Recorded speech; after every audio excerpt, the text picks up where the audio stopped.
देखो ऐसा है कि हम चाहते हैं एनसीईआरटी की ट्रिक्स, और अब टॉपिक हमारा एवोल्यूशन तक पहुंच चुका है।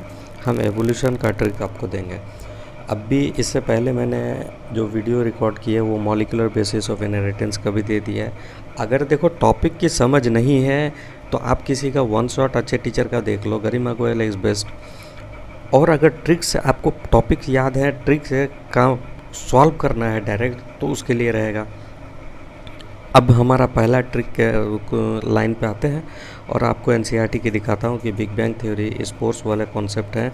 फिर आगे चलते चलो, यहाँ पे कार्बन, अमोनिया, हाइड्रोजन और H2। तो यहाँ आपको जो लिखा हुआ है ना, ये एज इट इज़ नहीं आएगा, क्योंकि बनने वाला कार्बन से और हाइड्रोजन मिलकर के CH4 बनेगा। वो बना हुआ कंपाउंड को दिखा रहा, अमोनिया बनेगा, वाटर बनेगा, H2 गैस रिलीज होगी। तो आपको कहाँ से ये सारी मैटर मिलेगा? देखो उसने कब क्या लिया था, the conditions the temperature work reducing atmosphere CH4 ammonia etcetera. तो यहाँ ये बातें लिखी हुई है, आप टीचर से पढ़ो या पहले से भी आपको मालूम है। यहाँ मेरा ट्रिक नहीं है, जहाँ जहाँ मेरा ट्रिक होगा वहाँ मैं लिखता चलूँगा। अच्छा, HMS बीगल में कौन गया था? HMS बीगल वो शिप जिस पर डार्विन घूमने गया था, वो गैलापागोस आइलैंड। ठीक है, तो अब आ जाता है हमारा ट्रिक में। देखो यहाँ पर हमने कुछ लिख रखा है कि अगर डाइवर्जेंट एवोल्यूशन होगा या कन्वर्जेंट एवोल्यूशन होगा या एडेप्टिव रेडिएशन होगा, 3 टॉपिक दे रखा है। तो अगर डाइवर्जेंट एवोल्यूशन होगा, अगर डाइवर्जेंट एवोल्यूशन होगा तो याद करो कोटा में CAD सर्किल होगा। CAD सर्किल में क्या होता था, सर्वोत्तम नया बना था। CAD सर्किल में आपको क्या पढ़ाया जाएगा? एवोल्यूशन पढ़ाया जाएगा। एवोल्यूशन में आपको CAD सर्किल याद रखना है। CAD का गार्ड, यानी CAD सर्किल में जो L सर्वोत्तम का गार्ड था, आपको बस इतना ही याद रखना है, CAD में गार्ड। यहाँ पर क्या है कि CAD, C मतलब हो गया कॉमन। देखो ट्रिक आपका यहाँ से बन के आ रहा है। C मतलब हो गया कॉमन, A मतलब क्या हो गया, एंसेस्टर, तो डाइवर्जेंट एवोल्यूशन को रिप्रेजेंट करता है। और दूसरा इसके बाद फिर आएगा CAD डाइवर्जेंट एवोल्यूशन। अच्छा, CAA के प्रोटेस्ट में गार्ड लगा दिया था, CAA के प्रोटेस्ट में CAD सर्किल में गार्ड लगा दिया। अब इनको मैं ये चार्ट को याद करवाने की कोशिश करता हूँ। देखो कैसे कि कॉमन जो एंसेस्ट्री है ना बॉस, वो कॉमन एंसेस्ट्री कौन कौन शो करेगा? जिसका माँ बाप कॉमन है, दादा पूरा परदादा उसका कॉमन है। जैसे मेरा और आपका अगर दादा सेम है तो हमारा कॉमन ओरिजिन हो गया। अगर आपका कॉमन एंसेस्ट्री है तो डाइवर्जेंट एवोल्यूशन है, लिख रखा है, बराबर लिख रखा है। तो अगर आपका और हमारा कॉमन एंसेस्ट्री है तो डाइवर्जेंट एवोल्यूशन है, और अगर आपका और हमारा कॉमन एंसेस्ट्री नहीं है तो कन्वर्जेंट एवोल्यूशन है। अगर आपका और हमारा डाइवर्जेंट एवोल्यूशन का देखो एडेप्टिव रेडिएशन की बात करें तो इसमें भी कॉमन क्या होगा, ओरिजिन होगा। इसीलिए आपका ट्रिक बनेगा CAA मतलब कॉमन एंसेस्टर, A से एडेप्टिव रेडिएशन। देखो CAA रेडिएशन फैला देगा, ऐसे याद कर लो। CAA यानी common ancestry adaptive radiation. Common ancestry adaptive radiation CAD circle में होगा, यानी कॉमन एंसेस्ट्री डाइवर्जेंट एवोल्यूशन को रिप्रेजेंट करेगा। और उसके बाद आगे चलो, ज्योग्राफिकल एरिया। ज्योग्राफिकल एरिया का मतलब है कि जैसे कि आप कोटा के एरिया में रह रहे हैं, कोई रह रहा है पटना के एरिया में दोनों का ज्योग्राफिकल एरिया अलग अलग है, ठीक है। लेकिन अगर डाइवर्जेंट एवोल्यूशन शो कर रहा है, दोनों फैल रहा है, तो दोनों का ज्योग्राफिकल एरिया होगा सेम। बस याद करना पड़ेगा, कोई दूसरा उपाय नहीं है। कन्वर्जेंट एवोल्यूशन है तो भी ज्योग्राफिकल एरिया सेम होगा, और अगर डाइवर्जेंट एडेप्टिव रेडिएशन है तो ज्योग्राफिकल एरिया डिफरेंट होगा, क्योंकि वहाँ से आपने पटना फैल गया। एडेप्टिव रेडिएशन का मतलब आपने अपने एडेप्टेशन के अकॉर्डिंग यहाँ पटना आ गया, वो अपने अकॉर्डिंग वो कोटा चला गया। तो ऐसे याद कर लो ज्योग्राफिकल एरिया। तो इसको याद करने के लिए गार्ड, GARD गार्ड। यहाँ ट्रिक क्या हो गया हमारा, गार्ड में क्या है, geographical, adaptive and radiation. Geographical adaptive radiation में डिफरेंट, बाकी में same. Geographical area adaptive radiation में डिफरेंट होता है, जोग्राफिकल एरिया एडेप्टिव रेडिएशन में डिफरेंट होता है। ट्रू एवोल्यूशन क्या कन्वर्जेंट डाइवर्जेंट एवोल्यूशन करता है? यस, ट्रू एवोल्यूशन ये रिप्रेजेंट करता है। Divergent, convergent no, convergent true evolution को रिप्रेजेंट नहीं करता है। एडेप्टिव रेडिएशन ट्रू एवोल्यूशन को रिप्रेजेंट करता है। बहुत इंपॉर्टेंट है। रिजल्ट क्या होगा? यानी कि डाइवर्जेंट एवोल्यूशन होमोलॉगी एचडी और एसी एनालॉगी, याद करो एचडी एसी। होमोलॉगी जो शो करेगा वो डाइवर्जेंट होगा और एनालॉगस जो होगा वो कन्वर्जेंट होगा।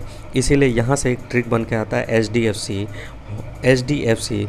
जो होमोलॉगस होगा ना वो डिफरेंट होगा, फंक्शन करेगा। होमोलॉगस जो ऑर्गन होगा वो डिफरेंट फंक्शन काम करेगा, एचडीएफ यानी डिफरेंट फंक्शन, और वो डाइवर्जेंट भी होगा और वो उसका ओरिजिन क्या होगा? कॉमन। तो मेरे ख्याल से अगर इतना पार्ट को आप बहुत मेहनत करके बार बार सवाल सॉल्व करके अगर करोगे ना तो भैया बात बन जाएगी पक्का। उसके बाद देख लो यहाँ पर लिखा हुआ है जो बहुत सारी बातें हैं। कहाँ पे है? ये वाली पार्ट से देख यार भाई, बार बार फंसा देता है। यहाँ से ले करके ये पूरा सवाल फंसा देता है और वो उस टाइम में मेन पॉइंट पे याद आ जाए, यही बहुत बड़ी बात है। तो उसके लिए क्या करोगे आप? है मेरे पास कुछ ना कुछ, देखो लिखा हुआ एनसीईआरटी के थॉर्न ऑफ बोगनवेलिया। शुरू हो गया ये हैंग लैग करना। चलो, थॉर्न ऑफ बोगनवेलिया। चलो फर्स्ट पेज में क्यों लेके चाहते हो यार? ये सब देखो हमने बता दिया है, इसलिए अब देखो यहाँ पे क्या लिख रहा है। एनसीईआरटी की लाइन है, thorn of bougainvillea and tendril of Cucurbita क्या करता है? होमोलॉगी शो करता है। Thorn of bougainvillea and tendril of Cucurbita homology show करता है। टीटी बोकू हो, thorn of bougainvillea and tendril of Cucurbita. देखो यहाँ से thorn of bougainvillea, thorn of bougainvillea, thorn tendril of Cucurbita, thorn of bougainvillea, thorn of Cucurbita हो से homologous. तो thorn of bougainvillea and thorn of Cucurbita ये दोनों क्या है? होमोलॉगस है। तो टीटी बोकू हो। उसके बाद एचडीएसी जो होमोलॉगी से करेगा वो डाइवर्जेंट, जो एनालॉगी से करेगा वो कन्वर्जेंट। बस याद करना है। Wings of butterfly and birds look iliac, एक जैसा दिखता है। यानी बटरफ्लाई का विंग पंख और चिड़िया का पंख दोनों दिखता एक जैसा है, लेकिन वो होता क्या है? अब यहाँ पे देखो, बाबू का विंग बी से बर्ड हो गया, ए से एनालॉगस हो गया, बी यू से बटरफ्लाई हो गया, और ये देखो दोनों का विंग। ये दोनों कैसे ऑर्गन होते हैं? एनालॉगस होते हैं। बाबू का विंग, बाबू का यानी बर्ड, एनालॉगस होता है बटरफ्लाई का विंग का। बटरफ्लाई के विंग के साथ बर्ड्स, एनालॉगस होता है बटरफ्लाई के विंग के साथ। ये याद कर लेना, ठीक है। एसी में पीडीएफ पढ़ना है, एसी चला करके आपको पीडीएफ पढ़ना है। एसी मतलब एनालॉगस कन्वर्जेंट शो करेगा, बराबर। तो पेंगुइन का फ्लिपर और डॉल्फिन का फ्लिपर ये दोनों क्या होते हैं? एनालॉगस होता है और वो कन्वर्जेंट एवोल्यूशन का ये है, ठीक है। पास करना है तो आपको आलू खाना पड़ेगा और उसके साथ साथ स्वीट पोटैटो खाना पड़ेगा। जैसे potato analogous sweet potato analogous होता है स्वीट पोटैटो का। क्योंकि पोटैटो होता है स्टेम का मॉडिफिकेशन और स्वीट पोटैटो होता है रूट, एडवेंटिशियस रूट का एनालॉगस, बराबर। तो दोनों देखो ना, दोनों का ओरिजिन क्या कॉमन है क्या? नहीं, क्योंकि एक स्टेम से है और एक रूट से है। तो अगर दोनों का ओरिजिन कॉमन नहीं है, अगर ओरिजिन कॉमन नहीं है तो क्या कॉमन ओरिजिन नहीं है तो क्या कन्वर्जेंट एवोल्यूशन करना चाहिए? तो इसीलिए तो PAS लिखा हूँ, पास, ठीक है। अब नेक्स्ट आ जाओ, आता है अब आगे एक और लाइन है। एनालॉगस ऑर्गन का एक और एग्जांपल है, ऑक्टोपस और मैमल का आई एनालॉगस होता है। ऑक्टोपस और मैमल का आई जो एनसीईआरटी का एग्जांपल है, ऑक्टोपस और मैमल का आई एनालॉगस है। तो मैं ये सब चीज़ देखो आपके समझ से पहले अगर है तो बहुत अच्छी बात है, लेकिन आप उसको स्पीड में कैसे लाओगे? ये है आना ऑक्टोमैम आई लेकर एनालॉगस ऑक्टोपस और मैमल का आई जो है वो एनालॉगस है high definition WBC of man, HD WBC of man, HD WBC of man, ये इसका कहाँ पे मिलेगा? ये वाली पूरा लाइन है, ये वाला देखो, HD WBC of man, HD WBC of man, HD WBC of man, HD high definition WBC of man, high definition WBC of man, यानी HD जो है होमोलोगस और वो डाइवर्जेंट शो करेगा। कौन कौन? वेल, बैट, चीता और मैन। देखो, वेल, बैट, चीता और मैन, वेल, बैट, चीता और मैन। तो यहाँ पर लाइन पढ़ो तब पता चल जाएगा कि मैंने क्या सही लिखा है, नहीं लिखा है। ये कहाँ लिखा है देख लो ज़रा।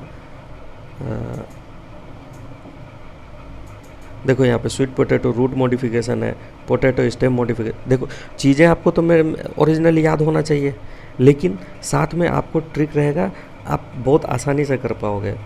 कहाँ गया? इस वाले के लिए मैं खोज रहा हूँ, वो कहाँ लिखा हुआ है?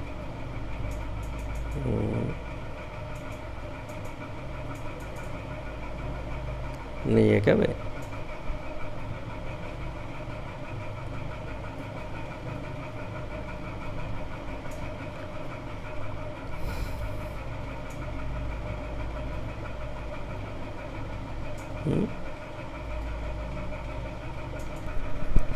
तो मैं अपने घर से लिख लिया हूँ? नहीं यार, मैंने ये लिखा तो यहीं से है।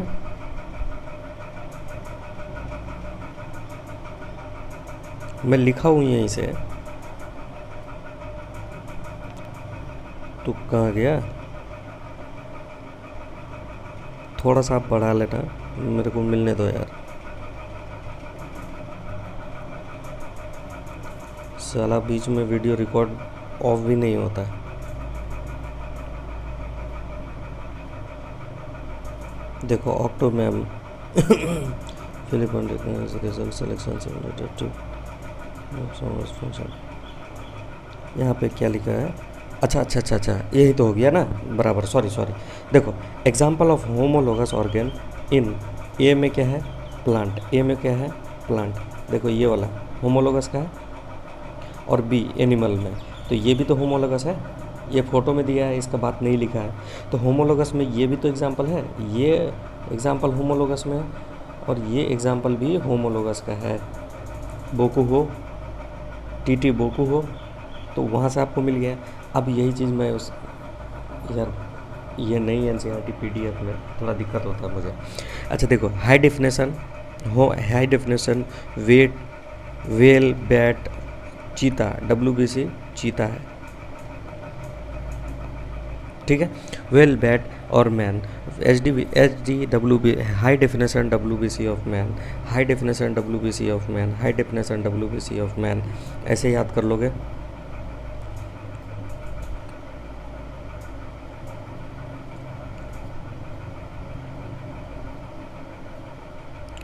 High definition WBC of man याद करोगे, homologous divergent evolution, whale, bat, चीता और आदमी। जो फ़ोटो दे रखा है वो होमोलोगस का फ़ोटो है।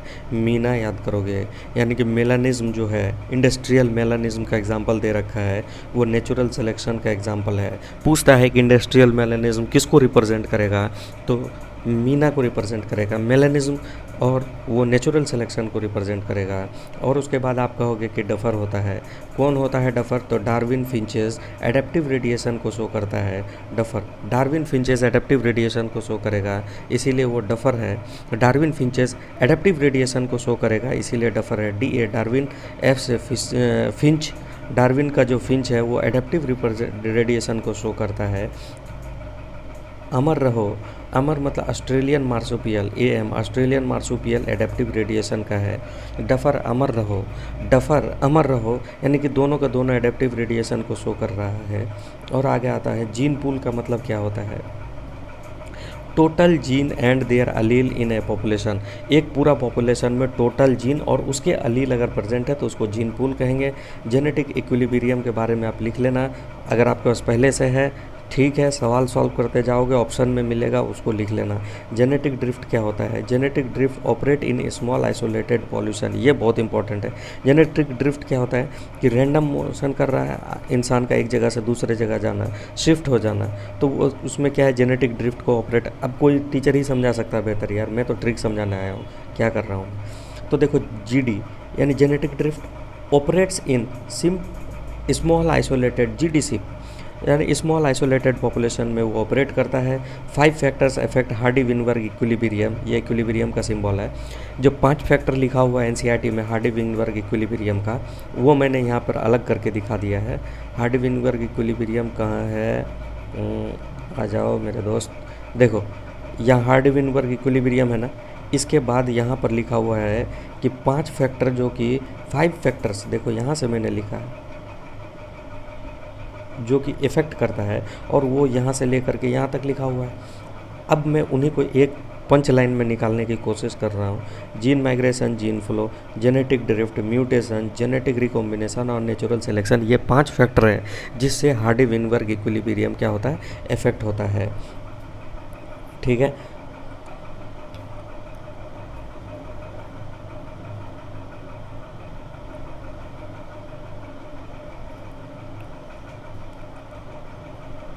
उसके बाद ब्रीफ अकाउंट ऑफ एवोल्यूशन आ गया। यहाँ पे ह्यूमन का एवोल्यूशन के लिए याद करना पड़ेगा। देखो ह्यूमन का एवोल्यूशन अगर पहले से है आपके पास, सेम चीज़ है लेकिन इसमें कुछ चेंज है, इसमें सारा डिटेल आ जाएगा। अगर पुराना वाला याद है तो उसको भी रीड करना और इसको भी रीड करना। ठीक है, doctor Rama visited Australia, visited कोई मतलब नहीं, डॉक्टर रामा विजिटेड ऑस्ट्रेलिया, हबील साला इरेक्ट अंडर क्रो, फिर उसके बाद क्या है, मॉम, क्रो मॉम यानी मॉडर्न मैन, मॉडर्न मैन। देखो डॉक्टर रामा विजिटेड ऑस्ट्रेलिया, हबील साला erect under crow mom, doctor Rama visited Australia, हबील साला erect under crow mom, doctor Rama visited, 10 बार 20 बार बोलो ना यार, याद हो जाता है। डॉक्टर रामा विजिटेड ऑस्ट्रेलिया, हबील साला erect under crow mom, doctor Rama visited Australia, हबील साला इरेक्ट अंडर क्रो मॉम। देखो याद करने का तरीका, डीआर से ड्रायोपेथिकस, सबसे पहले ड्रायोपेथिकस, रामापेथिकस, ट्रेलोपेथिकस, Homo habilis, Homo erectus, Neanderthal man, Cro Magnon man, यहाँ पे क्रो मैग्नन मैन लिखा हुआ है, उसके बाद मॉडर्न मैन। अब देखो कहाँ से क्या क्या पूछेगा। होमो हबिलिस जो होता है ना, हबील था साला, ख़त्म था, इसीलिए उसका 650 से 800 तक, और जनरली कितना 700 आएगा। ये रेंज भी लिख दिया मैंने, और अगर एग्जैक्ट पूछ दे तो 700 मार के आना। इरेक्ट है, क्यों इरेक्ट है? 90 डिग्री में खड़ा होना सीखा था, पेनिस इरेक्ट होता है 90 डिग्री पे, याद रखना। इसीलिए इरेक्ट जो होमो इरेक्टस है वो 90 डिग्री में। अच्छा, होमो इरेक्टस इरेक्ट क्यों कर पा रहा है? क्योंकि साला चिकन मटन खा रहा है, यानी कि ये कैसा है, नॉन वेजिटेरियन है। ठीक, उसके बाद देखो ना, अंडर में निएंडरथल मैन, अंदर में 14, ठीक है, तो 1400, इसका जो ब्रेन कैपेसिटी था 1400 था। ये होमो इरेक्टस का 90 डिग्री था, 90 डिग्री में खड़ा, मैंने 900 था, होमो इरेक्टस का 900 था। वो होमो इरेक्टस क्या करता था, नॉन वेजिटेरियन था, क्योंकि तभी तो वो खड़ा कर पा रहा है। हबील साला ख़त्म है। और देखो ऑस्ट्रेलियोपिथेकस जो है ना, ऑस्ट्रेलिया के लोग चिकने होते हैं क्योंकि वो फल फ्रूट खाते हैं।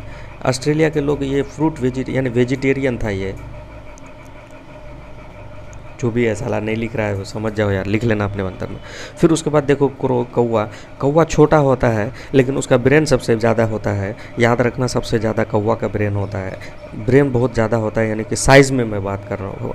एक्चुअल में क्रो का तो बहुत छोटा होता है, लेकिन क्रो मैग्नन मैन का सबसे बड़ा था 1650, और उसके बाद मॉडर्न मैन आजकल के ज़माने के लोग हैं 1350 से 1400, 1350 से 1400, यानी कि हम लोग भी 14। ठीक है, अब उसके बाद देखो हमारे पास ट्रिक आ गया डिज़ीज़ का, और हम एनसीईआरटी को यहाँ नहीं ले आ पा रहे हैं। चलो कोशिश करता हूँ मैं एनसीईआरटी को लेकर आने की। एनसीईआरटी निकल जा भाई, molecular biology, human welfare, molecular के बाद एवोल्यूशन था ना, एवोल्यूशन, साथ में एवोल्यूशन है तो 8वां चलता हूँ, 8 में इसी में मिलेगा। देखो हाँ, ये डिज़ीज़ टॉपिक है।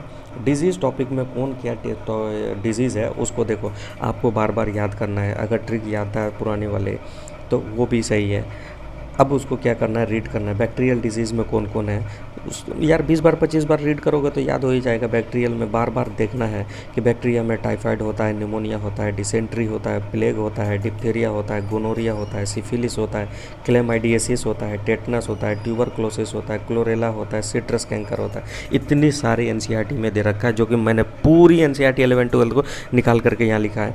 Typhoid, pneumonia, dysentery, plague, diphtheria, gonorrhoea, syphilis, chlamydiasis, tetanus, tuberculosis, cholera और सिट्रस कैंकर। ठीक है यार, हर 2 मिनट में तू भाई इतना हैंग ना किया कर यार, माथा ख़राब हो जाता है। हम भी नहीं छोड़ने वाले, उसको कंप्लीट करेंगे।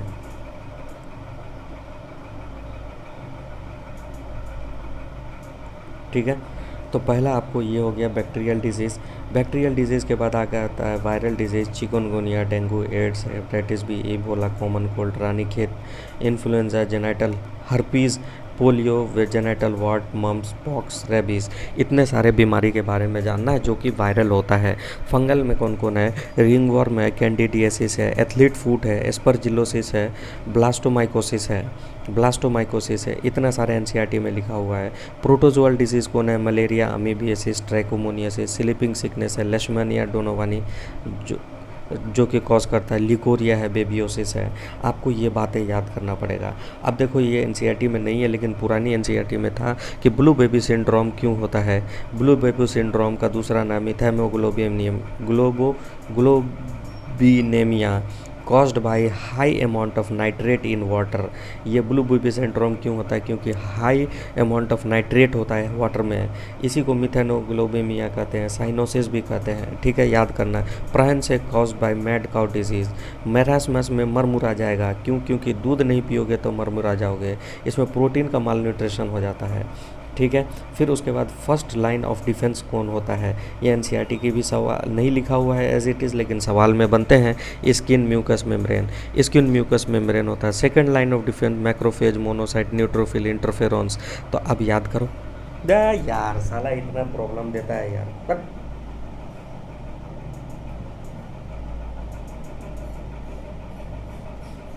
पूरा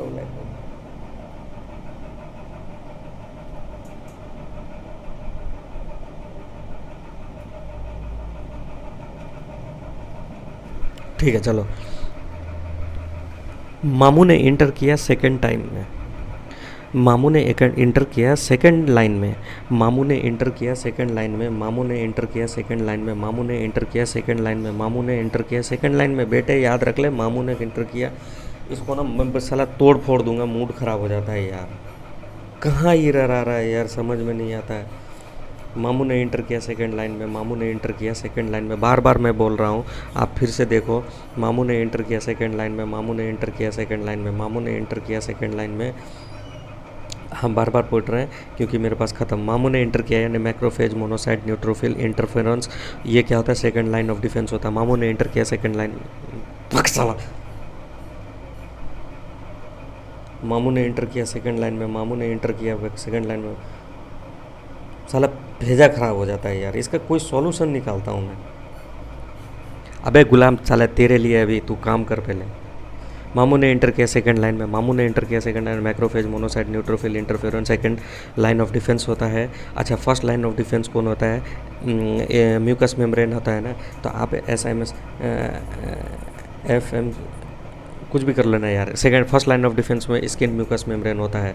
third line of defence TB lymphocyte यानी T&B lymphocyte. Third line of defence होता है T&B lymphocyte. Third line of defence होता है T&B लिम्फोसाइट। अब देखो बीमारी के बारे में आ जाएगा। 2020 में सवाल आया था, एक सवाल में बहुत सारा मैचिंग था। टाइफाइड के लिए 2020 में आया था, न्यूमोनिया में 2020 में आया था। ठीक है, फिर आया था आपका टाइफाइड हो गया, न्यूमोनिया हो गया, देन आपका 2015 का सवाल है ये। मलेरिया आया था 2020 में, ये एक ही लाइन में पूछ लिया था। ठीक है, तो मैं अब चाहता हूँ, एक फ़ोटो 2 बार हो गया तो चलो यहाँ से समझा देता हूँ। ठीक है, टाइफाइड में देखो, टाइफाइड के लिए एक लाइन याद रखना ब्रो, बार बार रीड करो, यही साला सवाल आपको काम आएगा। सॉल्टी सिन, सॉल्टी जो गुनाह होता है उसको विटी बा डीपी, सॉल्टी सिन विटी बा डीपी। अगर ये लाइन याद है तो सारा सवाल सॉल्व हो जाएगा टाइफाइड का। सॉल्व मतलब साल्मोनेला, टी मतलब typhoid, Salmonella typhi, typhoid fever. Sin मतलब स्मॉल इंटेस्टाइन में ये इन्फेक्शन करता है। वीटी मतलब है विडाल टेस्ट से टाइफाइड का कन्फर्मेशन करते हैं।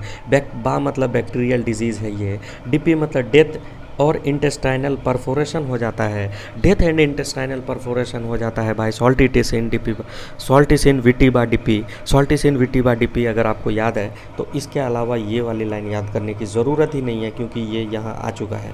सॉल्टी, अब देखो सॉल्टिसिन विटिबा डीपी, सॉल्टिसिन विटिबा डीपी, सॉल्टिसिन विटिबा डीपी, यानी कि salmonella typhi typhoid fever, salmonella typhi typhoid fever cause करता है। और सिन मतलब स्मॉल इंटेस्टाइन में, विडाल टेस्ट उसका कन्फर्मेटरी टेस्ट कहते हैं। और विट टाइफाइड हो गया। बा मतलब बैक्टीरियल डिजीज़, डीपी मतलब डेथ, इंटेस्टाइनल परफोरेशन भी हो जाएगा।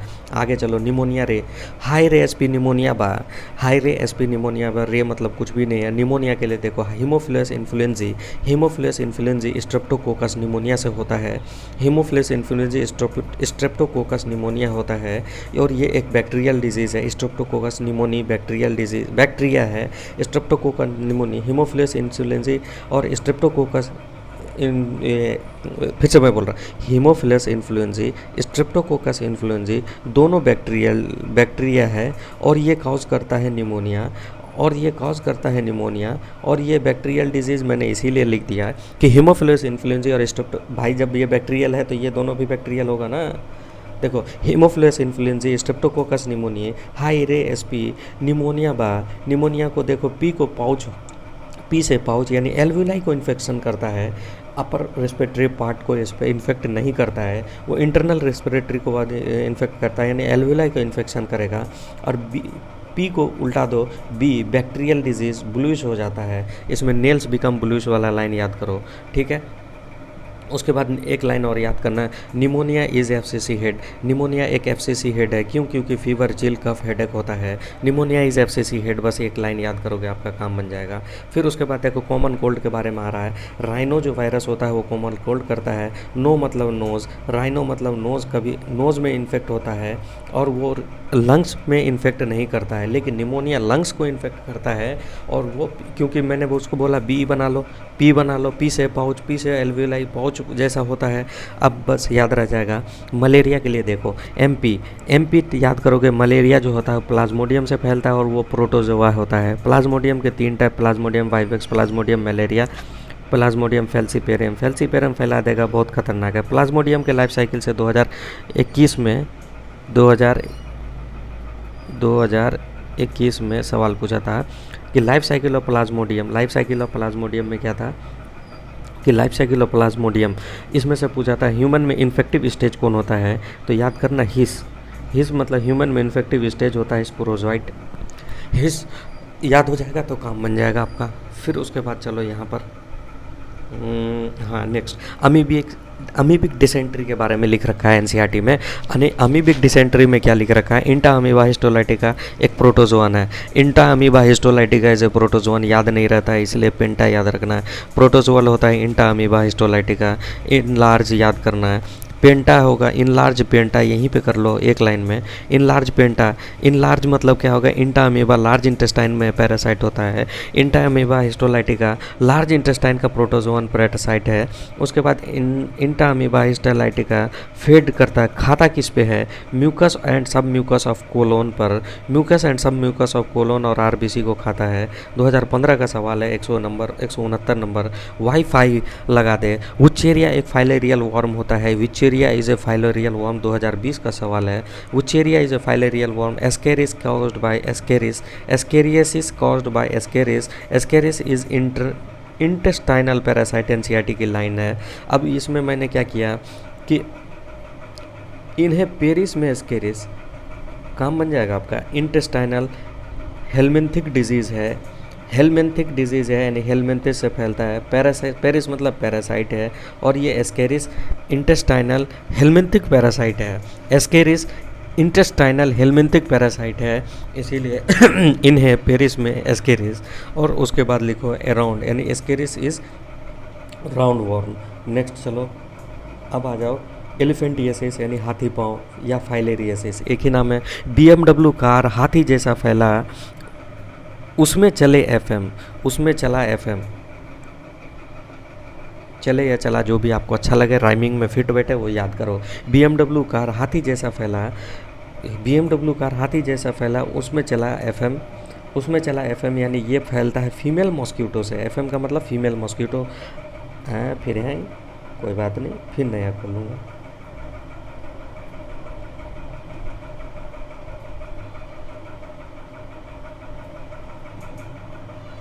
देखो एलिफेंटियसिस की बात चल रहा है कि BMW कार हाथी जैसा फैला, उस पे चला, उसमें चला या उस पे चला FM यानी कि फीमेल मॉस्क्यूटो से फैलता है एलिफेंटियसिस, हाथी पाँव जो होता है, या फाइलेरियसिस। वो उसका वेक्टर कौन होगा? फीमेल मॉस्क्यूटो होगा, मेल नहीं बेटा, याद कर ले। उसके बाद B से बैंक्रफ्टाई, M से मलाई, वुचेरिया। देखो वुचेरिया, बैंक्रफ्टाई, वुचेरिया, मलाई, दो बात लिखा हुआ है, वुचेरिया, बैंक्रफ्टाई, वुचेरिया, मलाई, ठीक। और अभी हमने क्या याद किया था? वुचेरिया वाईफाई, वुचेरिया एक फाइलेरियल वर्म है, वुचेरिया एक फाइलेरियल वर्म। वुचेरिया का दो जाति है, बैंक्रफ्टाई, मेलाई। अब ये क्या कर रहा है? हाथी पाँव एलिफेंटियसिस हो रहा है, उसी को फाइलेरियसिस कहते हैं, ठीक है। अब चलो रिंग वर्म जो होता है, ring worm caused by fungi, ring worm caused by ring worm fungi, ring worm से, रिंग से वर्म से होता है। उसके बाद देखो इम्यूनिटी, इम्यूनिटी के दो type, innate immunity and acquired immunity. Innate मतलब बाय बर्थ, एक्वायर्ड मतलब पैदा होने के बाद, इन्नेट मतलब बाय बर्थ, बच्चा पैदा हुआ उसके साथ साथ क्या क्या है? इन्नेट है। जैसे फिजिकल, फिजियोलॉजिकल, सेलुलर, साइटोकाइन। मेरे को याद नहीं होता है, ठीक है, मेरे को याद नहीं होता, लेकिन मैं एक एक करके लूँगा। फिजियोलॉजिकल, फिजियोलॉजिकल क्या है? आँस लगा लो, फिजियोलॉजिकल आँस, फिजियोलॉजिकल आँस लगा दो, एसिड। उसके बाद क्या है? आंसू, सलाइवा। एसिड, आंसू और सलाइवा जो होता है वो फिजियोलॉजिकल है।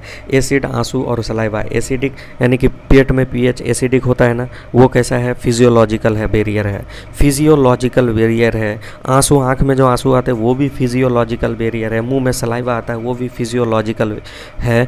देखो इन्नेट इम्यूनिटी के कितने पार्ट आपको बार बार रीड करना है। इन्नेट इम्यूनिटी में कितना? 4 है, physical, physiological, cellular, cytokine. Acquired के बाद में बात करेंगे। फिर उसके बाद एक एनसीईआरटी की लाइन है कि मैक्रोफेज जो है HIV का फैक्ट्री कहते हैं, मैक्रोफेज को HIV के का फैक्ट्री कहते हैं। HIV में सब माफ है, HIV में सब माफ है, मैक्रोफेज फैक्ट्री में होता है HIV का। फिर उसके बाद एंटीबॉडी मॉलिक्यूल एक ग्लाइकोप्रोटीन है, ये एनसीईआरटी की लाइन है, याद करना। वो पूछ लेगा कि साला कैसा प्रोटीन है? न्यूक्लियोप्रोटीन है, ग्लाइकोप्रोटीन है। तो ग्लाइकोप्रोटीन एंटीबॉडी इज, एंटीबॉडी का मॉलिक्यूल होता है वो ग्लाइकोप्रोटीन होता है। ममता दीदी का पार्टी है TMC, Trinamool Congress party, TMC Trinamool Congress party. और ममता दीदी क्या है? CM है, CM रिजेक्ट ग्राफ्ट, यानी कि सेल मीडिएटेड इम्यूनिटी क्या कर सकती है? ग्राफ्ट को रिजेक्ट करती है। वो भी कौन सा सेल? तो T यानी T लिम्फोसाइट सेल, जो कि सेल मीडिएटेड इम्यूनिटी देगा और वो ग्राफ्ट को रिजेक्ट करेगा। Cell mediated immunity reject graft, TMC reject graft, यानी कि thymocyte, T lymphocyte cell mediated immunity देगा, T lymphocyte cell mediated immunity देगा और वो रिजेक्ट करेगा ग्राफ को। इतना बात अगर याद हो जाता है काम हो जाएगा आपको, ठीक। अच्छा, फुर के बाद यहाँ रह गया था एयरबॉर्न डिजीज़, लिखा हुआ था यहाँ पर एयरबॉर्न डिजीज़ एनसीईआरटी में लिखा हुआ, जो कि निमोनिया और कॉमन कोल्ड। पूछ लेगा वो एयरबॉर्न डिजीज़ इनमें से कौन है, तो आपको अगर पता होगा निमोनिया एंड कॉमन कोल्ड, ये एनसीईआरटी की लाइन है। Vector borne Aedes mosquito, vector borne Aedes mosquito disease like dengue, chikungunya in many parts of India, ये भी लिखा हुआ है। AMVCD सुनता है, एडीज मॉस्किटो वेक्टर होता है चिकनगुनिया और डेंगूज के लिए। AMVCD सुनता है, आशीष महेश्वरी भी CD सुनता है, यानी एडीज मॉस्किटो वेक्टर होता है किसके लिए? चिकनगुनिया और डेंगू के लिए। AMVCD सुनता है, काम खलास हो जाएगा आपका। उसके बाद देखो एंटीबॉडी के कार्टून की तरह दिखाया हुआ है, एंटीबॉडी में कार्टून की तरह दिखाया हुआ है, इसलिए वो क्या होता है? ह्यूमर होता है। ह्यूमर मतलब मजाक होता है, ह्यूमरल इम्यूनिटी देता है। एक्टिव और पैसिव इम्यूनिटी की अगर बात कर लें तो एक्टिव इम्यूनिटी और पैसिव इम्यूनिटी। देखो पैसिव इम्यूनिटी क्या होता है उसको समझा दिया मैंने कि पैसिव व्हेन रेडीमेड, जब रेडीमेड आप क्या करोगे? एंटीबॉडीज़ को डालोगे, directly given to protect the body against foreign agent, यानी कि फॉरेन एजेंट से बचने के लिए आप अगर डायरेक्ट एंटीबॉडी को इंजेक्शन में डाल रहे हो तो उसको पैसिव कहेंगे। परेमा से याद करना है, पैसिव जो होगा वो रेडीमेड एंटीबॉडीज़ देगा, पैसिव जो होगा वो रेडीमेड एंटीबॉडी देगा। कोलेस्ट्रम जो होते हैं वो AC लगा दें, IgA कोलेस्ट्रम, कोलेस्ट्रम में IgA to protect infant, colostrum में क्या होता है, आईजी। अच्छा, कोलेस्ट्रम किसको कहते हैं, माँ का पहला गाढ़ा पीला दूध, जो ऐड आता है रेडियो में बहुत सारा, एफएम तो कभी सुने हो नहीं हो, एफएम में बहुत ऐड आता है। कोलेस्ट्रम में आईजीए टू प्रोटेक्ट, कोलेस्ट्रम में होता है IgA to protect the infant, लिखा हुआ है, इन्फेंट मतलब बच्चे को बचाने का काम करता है। ठीक है बॉस, थोड़ा कोऑपरेट कर लो, ख़त्म हो जाएगा। परेमा हो गया, कोलेस्ट्रम में हो गया, प्लेसेंट। अच्छा, कोलेस्ट्रम वाला अब ये पैसिव में आएगा कि एक्टिव में आएगा, अभी ये इननेट है ना, ये इननेट से बाय बर्थ आ रहा है, बाय बर्थ के बाद दिया जा रहा है, बाहर से दिया जा रहा है, तो कौन सा होगा, पैसिव होगा। ठीक है, प्लेसेंटा में पास होता है आईजीजी, आईपीजी, पीजी याद करोगे, प्लेसेंटा से जी पास होगा यानी आईजीजी पास होगा। स्नेक बाइट में जो इंजेक्शन देते हैं वो प्री फॉर्म्ड एंटीबॉडीज़ देते हैं जो कि पैसिव इम्यूनिटी कहलाता है, एसपी। स्नेक वेनोम में जो देते हैं वो पैसिव होता है। फिर उसके बाद देखो 2017 का क्वेश्चन, 2015 में क्वेश्चन नंबर 177, अब उसका जब सॉल्व करोगे ना तब बेटा फंसोगे। उसके लिए मैंने एक पूरा पेज वेस्ट किया है क्योंकि उसमें 6-7 क्वेश्चन है, एक साथ सॉल्व होगा। पोलियो वैक्सीन में वायरस को हार्मलेस बनाकर इंजेक्ट करता है। अच्छा, पोलियो का जो वैक्सीन तुम लेते हो ना, उस वैक्सीन में जो पोलियो का वायरस है उसको हार्मलेस बनाया गया। अच्छा, किसी में इनएक्टिव करके डाला जाता है, इसमें क्या लिखा है, हार्मलेस। तो बायोलॉजी वाले कहते हैं कि अरे अगर चूतिया हार्मलेस है ना तो हार्मलेस ही है, उसमें फिर तुम इनएक्टिवेटेड करोगे या एटीन्यूटेड बोल दोगे, नहीं तुमको हार्मलेस बोला है तो तुमको हार्मलेस ही जवाब देना है, बस इसीलिए। तो पोहा वायरस याद करना यार, पोहा वायरस, पोहा खाते थे याद करो, polio harmless virus, poha virus. उसके बाद देखो भक ब्लैक हो जाता है यार।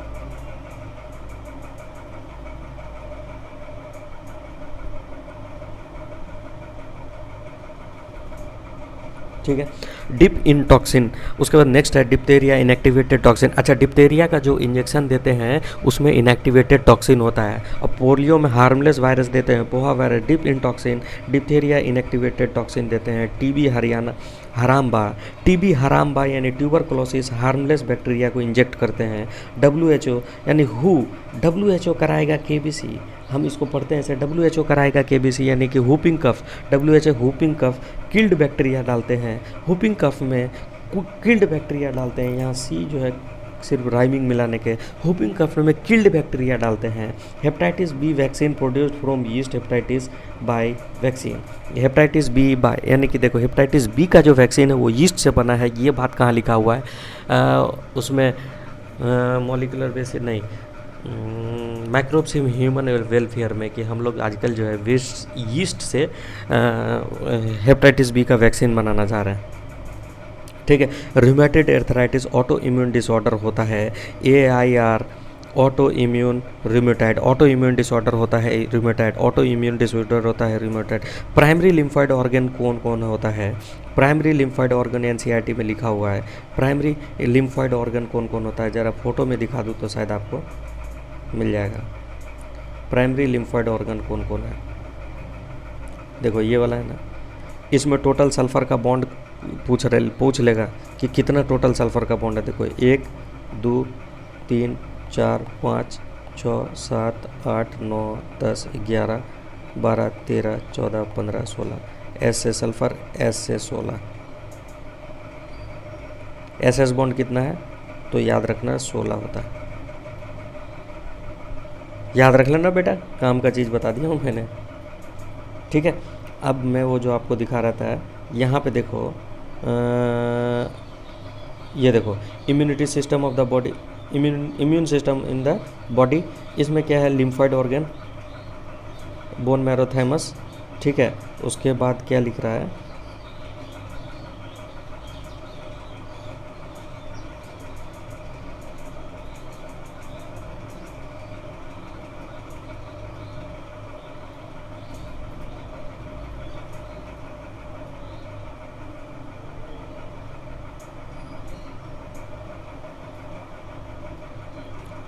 ये देखो यहाँ पर है ना,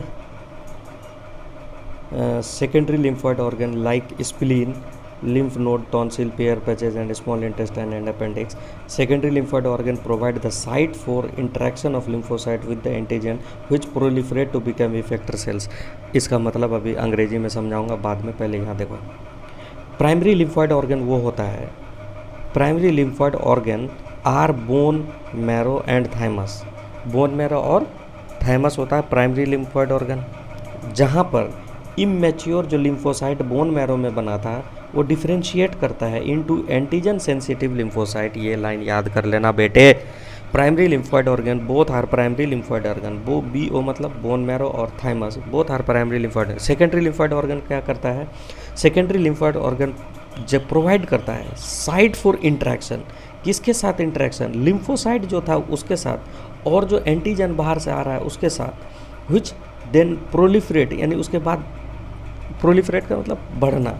जैसे प्रोलिफरेटिव फेज याद करो, जहाँ पे फॉलिकल का डेवलपमेंट वो प्रोलिफरेटिव याद था, ठीक है. Proliferative to became effector cell और फाइनली इफेक्टर. तो इसके लिए याद करना सेकेंड स्प्लीन पप्टोली या पप्टोली ना याद करके प्लट याद कर लेना. सेकेंड स्प्लीन प्लट, सेकेंड स्प्लीन प्लट पी से हो गया हमारा. देखो सेकेंड स्प्लीन यहाँ तक रखोगे, ठीक है. पी से यहाँ पेयर पैचेस कर लेना, ठीक है. पी से पेयर पैचेस, एल से हो गया तुम्हारा लिम्फोसाइट, ए से हो गया तुम्हारा अपेंडिक्स और टी से हो गया तुम्हारा टॉन्सिल. तो सेकेंड स्प्लीन प्लट ये हम भी चेंज किए नहीं है क्योंकि यहाँ पर आपको फोटो पहले से खींचा हुआ है, इसलिए अब मैं भी चेंज कर लूँगा. सेकेंड स्प्लीन प्लट यानी सेकेंडरी लिम्फॉइड ऑर्गन कौन कौन होता है, पेयर पैचेस होता है. प्लट मतलब पेयर पैचेस, लिम्फ नोड है, ये लिम्फॉइड नहीं है, लिम्फ नोड है. लिम्फ नोड ए से क्या है अपेंडिक्स, टी से क्या है टॉन्सिल. तो सेकेंड स्प्लीन प्लट हो जाएगा तो आपका काम बन जाएगा.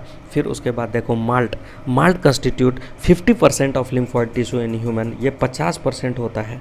म्यूकोसा एसोसिएटेड लिम्फॉइड टिश्यू होता है malt. Mucosa associated lymphoid tissue होता है माल्ट. ल्यूकोसा एसोसिएटेड लिम्फॉइड टिश्यू होता है malt. Mucosa associated lymphoid tissue, देखो ये माल्ट का कहाँ जिक्र है. म्यूकोसा एसोसिएटेड लिम्फॉइड टिश्यू होता है माल्ट. और ये मैं अपने घर से नहीं लिख रहा हूँ, ये सवाल आया हुआ है. म्यूकोसा एसोसिएटेड माल्ट, देखो यहाँ पर ये पूछा हुआ कि म्यूकोसा कितना परसेंट, माल्ट जो है वो आपका लिम्फॉइड टिश्यू का कितना परसेंट है, तो 50% है. याद कर लेना बेटा, काम आ जाएगा इसी में, ठीक है. माल्ट हो गया. म्यूकोसा एसोसिएटेड लिम्फॉइड टिश्यू कितना percent, malt 50%.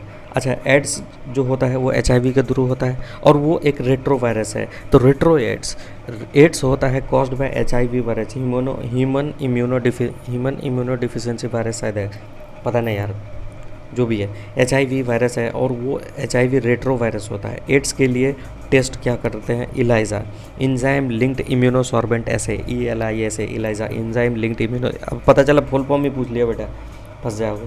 Benign tumour, B से बैठा रहेगा, जो ट्यूमर बैठा रहेगा वो बेनाइन होगा. मेलिग्नेंट ट्यूमर, माल है तो घूमती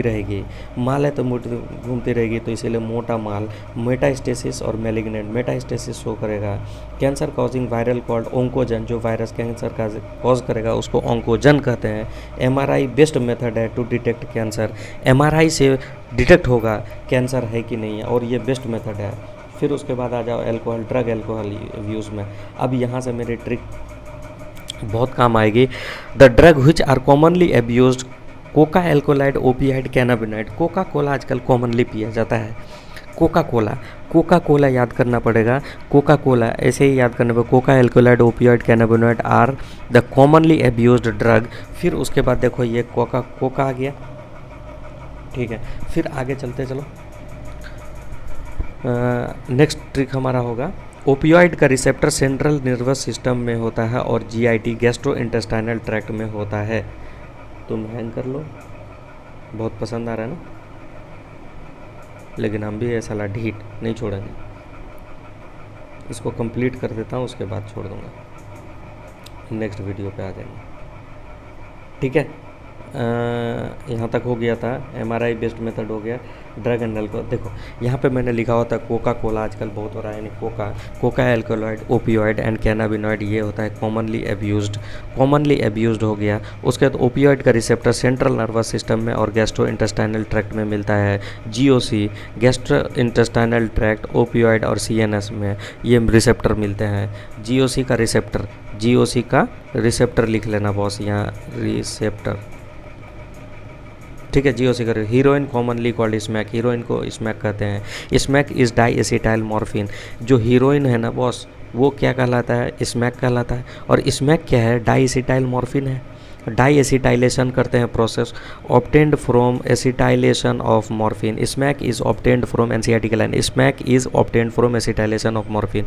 अच्छा, डाई एसिटाइलेशन करते हैं, ये वाइट कलर का ऑर्डरलेस मतलब कोई खुशबू नहीं होता है, बिटर क्रिस्टल यानी कि कड़वा होता है टेस्ट में, ठीक है। अब देखो heroine is a depressant, slow body function, heroine के साथ लगाओगे बेटा तो क्या होगा, हाई डिफिनेशन हीरोइन का slow boyfriend, high definition heroine का स्लो बॉयफ्रेंड, यानी हीरोइन एक डिप्रेसेंट होता है, हीरोइन डिप्रेसेंट होता है, स्लो डाउन होती है बॉडी फंक्शन, ठीक है। उसके बाद कैनाबिनॉइड के रिसेप्टर ब्रेन में, RBC receptor brain cannabinoid, RBC receptor brain cannabinoid, RBC receptor brain cannabinoid. बात याद करते चलो, cannabinoid effects on cardiovascular system, काना इफेक्ट कैनाबिनॉइड इफेक्ट करता है कार्डियोवैस्कुलर सिस्टम में। Cocaine interfere with the transport of the neurotransmitter dopamine, dopa के साथ इंटरफेयर करता है, ये एनसीईआरटी की लाइन है।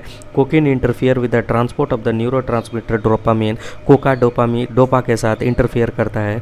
Cocaine interfere with the dopamine, neurotransmitter होता है डोपामीन एक न्यूरोट्रांसमीटर होता है। Morphine is very effective sedative and pain killer, sedative मतलब सुला देना, पेन किलर मतलब दर्दनाशक। मॉर्फिन मारेगा दर्द तो नींद अच्छी आएगी, सीडेटिव मतलब ये स्लीपिंग पिल्स भी की तरह काम करता है। मॉर्फिन मारेगा दर्द तो नींद अच्छी आएगी, ट्रिक हमारा हो गया। अब देखो ये एनसीईआरटी में लिखा हुआ बड़ा पेचीदा पर लेकिन इसको बहुत अच्छे से, निकोटीन जो खैनी खाते हो उसमें निकोटीन होता है, खैनी खाते हो निकोटीन होता है, वो क्या करेगा अब लास्ट था तो ये फैल गया, चलो फिर खोल दो बेटा, बहुत मुश्किल होता है यार एक वीडियो बनाने में, ठीक है। अब देखो यहाँ पर कि निकोटीन जो होता है वो स्टिमुलेट करता है एड्रेनल ग्लैंड पे, निकोटीन स्टिमुलेट करता है एड्रेनल ग्लैंड रिलीज़ करता है एड्रेनलिन नॉर एड्रेनलिन, ठीक है। एड्रेनलिन और नॉर एड्रेनलिन रिलीज़ करेगा, दोनों रिलीज़ करेगा तो बीपी बढ़ेगा तो क्या होगा, हार्ट रेट बढ़ेगा तो मज़ा आएगा उसको, ठीक है। Chronic use of drug and alcohol damages nervous system, बहुत ज़्यादा, ये एनसीईआरटी की लाइन है इसलिए मैंने लिख दिया कि क्रोनिक बहुत ज़्यादा यूज़ करोगे, क्रोनिक मतलब लगातार यूज़ करोगे ड्रग एंड अल्कोहल तो वो नर्वस सिस्टम को डैमेज करता है। बस उसके बाद प्लांट ब्रीडिंग शुरू होता है, इसके लिए मैं ट्रिक वापस नेक्स्ट वीडियो में लाता हूँ, ज़्यादा नहीं है। उसके बाद आपके पास शायद थोड़ा बहुत रहेगा, ठीक है। बहुत बहुत धन्यवाद, काम करते हैं आगे।